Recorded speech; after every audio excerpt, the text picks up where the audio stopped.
At sa kaugnay good vibes, mga nurse na may puso't tapang na handang maglingkod anumang oras para sa bayan. Kilalanin ang kanilang inspiradong kwento ng sakripisyo at serbisyong publiko. Dito lang yan sa Tanong Ko, Sagot Mo!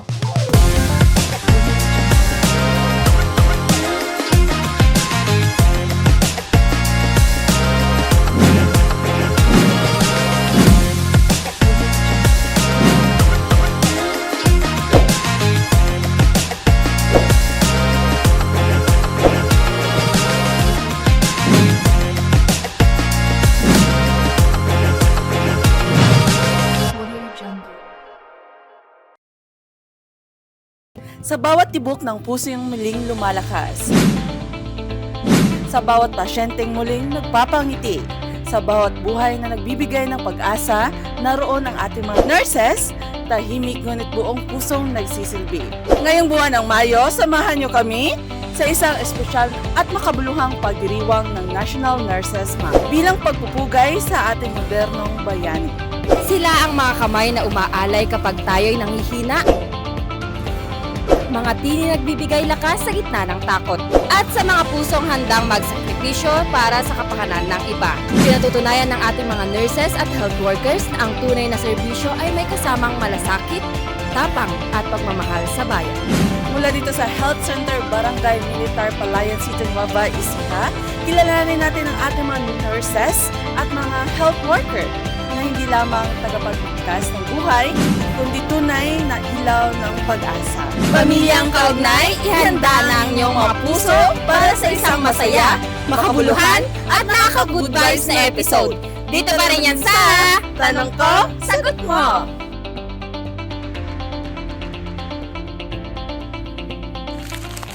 Ayan, magandang araw sa ating pamilyang kaugnay. Ngayon, may makakasama tayo na isang leader dito sa Barangay Militar. Sir, ano pong pangalan natin, sir? Ako po si Gawad Jeff Kundran, Chairman ng Health and Environment dito sa Barangay Militar. Ayun. Sir, kumusta naman po ang ating barangay? So far, okay naman po. So I take the opportunity to kunin yung attention ng mga taga-militarians na please po sumunod po sa tamang araw ng paglalabas ng basura para maiwasan po natin yung pagkalat ng mga stray dogs na kalat ng ating basura. Ayan. Sa lahat na nakakapanood dito, no, sa mga barangay militar, mga tao dyan sa barangay militar, makinig po kayo kay Sir Kagawad. Ayun na nga, sir, in line sa ating topics ngayon na tamang-tama, sir, no, sa health po kayo na-assign. Kaya, sir, sineselebrate din natin ang National Nurses Month ngayon. Sir, tanong ko lang po, gaano ka-importante yung mga nurses natin dito sa ating Barangay Health Center? Sa totoo lang po, ma'am, yung mga nurses po niya, sila naman po talaga yung frontliner, kumbaga. Wala, kung makikita po natin sa mga hospitals, sila naman po talaga yung nag-a-attend na unang-una. Yes, Kaya napaka-importante po nung ginagampanin nilang role sa ating komunidad para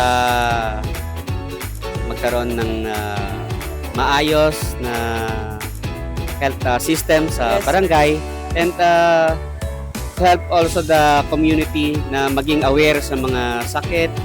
At least, sir, dito sa ating barangay, sir, may mas malapit tayo kung may anumang mga trahedya or anumang sakuna ang dumating dito sa barangay. Andito po yung ating mga health center, ating mga health workers na malapit na dito sa ating barangay. Sir, 24/7 po ba sila dito, sir? Ako po as chairman on health, Yes, sir. ina-alert ko po yung ating mga workers na i-attend yung patient. Kaya usually parang 24/7. Ayan, thank you so much, sir. Of course, sir, na ang ating tulong is 24/7 naman talaga. Yes. Sir. Maraming salamat po sa inyong magandang sagot, sir. Baka may gusto po ikaw i-shout out sa ating pamilyang kaugnay o pasalamatan. Thank you po sa pamilyang kaugnay po to have us here sa program ninyo Thank you, na sir. may bahagi rin po namin yung aming mga serbisyo para sa komunidad ng militarians and also sa 17th na po. Maraming salamat. Thank you din po, sir.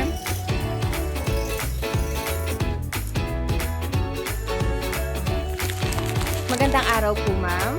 Ma'am, ano pong pangalan nila? Ma'am, hello. Magandang araw din po ma'am sa inyo.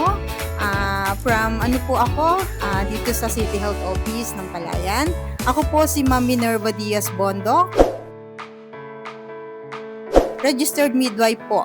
Kasalukuyan pong naka-assign dito sa Barrio Militar, Port Magsaysay, Palayan City Health Center. Yan, ma'am. Kamusta naman po yung araw nyo ngayon?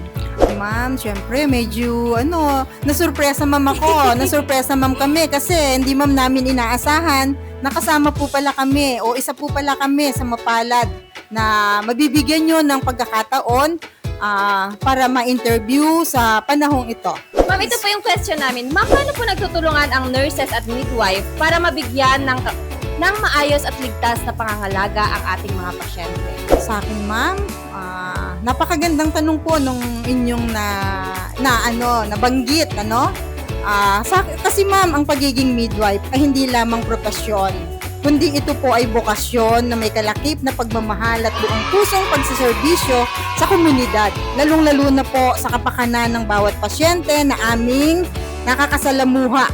Kalakip po nito ang wastong pagkilala at pagre-report ng iba't ibang kaso ng karamdaman kasama ang aking nurse partner upang mabigyan ng wastong kaalaman para matugunan ang health concerns ng bawat pasyente sa aming nasasakupan.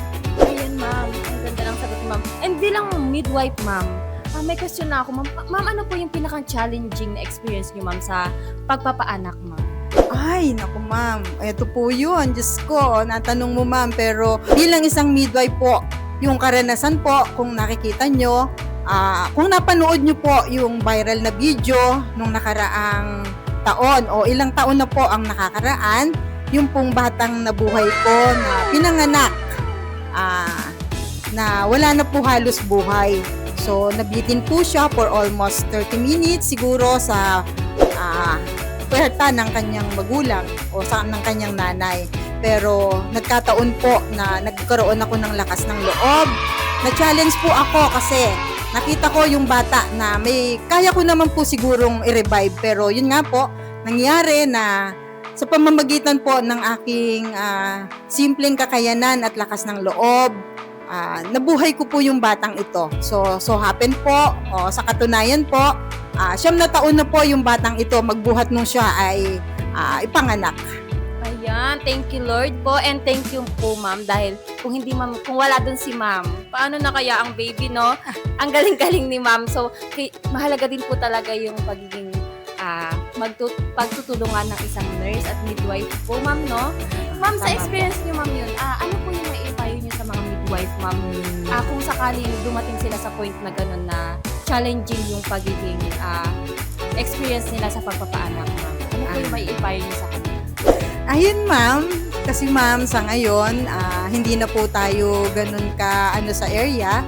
Hindi na po pwede yung home delivery or yung mga nganak sa bahay.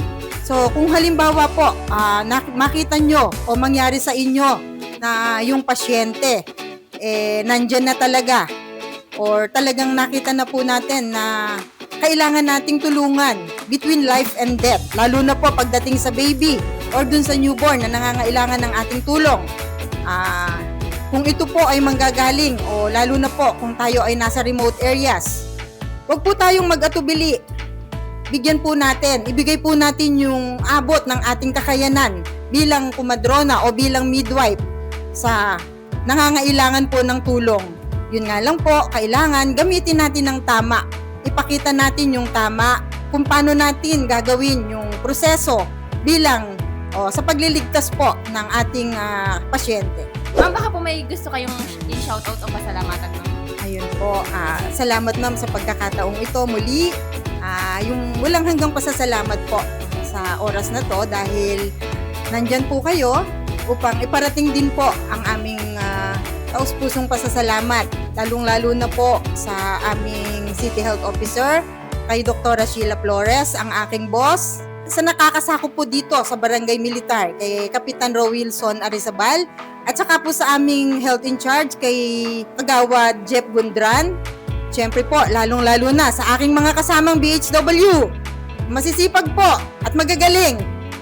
Siyempre po, katuwang ko sila sa aking, dito po sa aming community o sa aming, dito sa health center. Hindi ko rin po pagsasawa ang pasalamatan o siyempre po, hindi ko rin kailangang kalimutan ang aming butihin at napakagandang mayora, Mayor Biandre Nicole Cuevas. Ma'am, salamat po sa inyo. Ayan, magandang araw po sa inyo, sir. Magandang araw din po. Ano pong pangalan natin, sir? Nurse Isa Bautista. Narciso, sir? Sir Narciso, before tayo magkwentuhan, sir, at magpapaaliw na sa ating mga kaugnay viewers, sir, binabati po kita ng Happy National Nurses Month. Thank you po. Welcome po, sir. Ilang years na po kayo dito nagtatrabaho, sir? Bali, 10 years na kami sa DOH. Under kami ng DOH. Sa Palayan kami kasi taga-Palayan. Tapos, pag minsan naro-rotate. Bago lang ako dito sa militar. Bago Dati lang po kong kayo dito, aulo sir. mapait. Ayun, sir, bakit nga ba natin tinatawag na frontliners ang mga nurses, sir? Kasi kaming mga nurse, kami ang unang nagbibigay ng serbisyo sa gaya nito, nasa community kami. Yes. Kami pero almost lahat ng kahit sa hospital, frontliners ang mga nurse kasi kami ang unang sumasagupa o umaharap sa mga pasyenteng dumadating Yes, sir. hanggang sa gumaling sila. Oo, sir. Ayun nga po, kasi kami yung, kaya frontliners, kami yung nag-aalaga mismo sa pasyente Yes, sir. para hanggang sa sila'y gumaling saka maka-uwi Oo, na. sa kanilang kanya-kanyang bahay. Yes, sir. Ano naman yung pinakamahirap na nanarasan as a nurse, sir? Ayun nga, yung sinabi kong pandemic yun, yung COVID-19, nandun na lahat kasi ang mga discrimination din na pagka meron ng nagkasakit ng COVID, siyempre kami ang frontliner. Isipin na ng tao, mahahawa na. Mahawa din Oo, sila. dala na namin yung sakit na yon, kaya doon na ang discrimination. Ayan, sir, maraming salamat po. Baka may gusto po ikaw i-shout out or pasalamatan. Sa family na lang po ng DOH, Yes, sir. maraming salamat po sa hanggang ngayon nandito kami dahil sa DOH. Yes. At saka sa lungsod ng Palayan po, kay Ma'am Mayor, kay Dr. Sheila. Yun po, salamat po.